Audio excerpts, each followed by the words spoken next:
வாக்காளர் பட்டியல் திருத்த சிறப்பு முகாமின் கடைசி நாளன்று ஏராளமான பொதுமக்கள் ஆர்வமுடன் விண்ணப்பங்களை பூர்த்தி செய்து வழங்கினர். இதுவரை புதிதாக 21 லட்சம் புதிய வாக்காளர்கள் பதிவு செய்துள்ளனர்.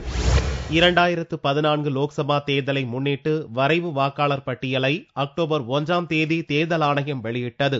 இதைத் தொடர்ந்து வாக்காளர் அடையாள அட்டையில் 18 வயது பூர்த்தி அடைந்தவர்கள் புதிதாக பெயர் சேர்த்தல், நீக்குதல், முகவரி மாற்றம் தொடர்பாக அக்டோபர் 1ஆம் தேதி முதல் 31ஆம் தேதி வரை விண்ணப்பிக்கலாம் என்று அறிவிக்கப்பட்டது.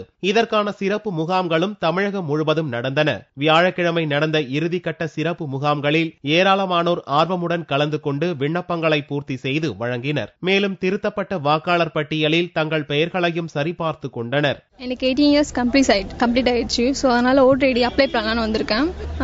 இதான் லாஸ்ட் டேட்னு சொன்னாங்க ஓட்டர் ஐடி அப்ளை பண்றதுக்கு. ஸோ அதனால அப்ளை பண்ணியிருக்கேன். ஸோ இப்போ எனக்கு ஹாப்பி, இது கம்ப்ளீட் பண்ணிட்டேன். கம்மிங் ஜான்வரி என்னோட நேம் ஓட்டர் ஆட் ஆயிடும். ஸோ அதனால இனிமேல் ஓட் நான் போடலாம் சொன்னேன். கொஞ்சம் எக்ஸைட்டிங்கா இருக்கு, ஓட்லாம் போட போறேன் அப்படின்னு சொல்லி. அண்ணா நகர் தொகுதியில் இருந்தது என்னுடைய பேர் எல்லாமே.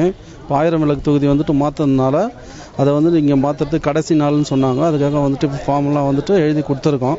இன்னைக்கு தான் கடைசி நாள்ன்றதுனால இன்னைக்கு வந்திருக்கோம். நாங்கள் தமிழகத்தில் இதுவரை ஆன்லைன் மூலம் 2 லட்சம் பேரும், சிறப்பு முகாம்களின் மூலம் 19 லட்சம் பேர் என மொத்தம் 21 லட்சம் வாக்காளர்கள் விண்ணப்பித்துள்ளனர். புதியதாக பெயர் சேர்க்க விண்ணப்பித்தவர்களுக்கு வீடு வீடாக ஆய்வு செய்த பின் தகுதியான வாக்காளர்களுக்கு வாக்காளர் தினமான ஜனவரி 25ஆம் தேதி அன்று புதிய வாக்காளர் அடையாள அட்டை வழங்கப்பட உள்ளது.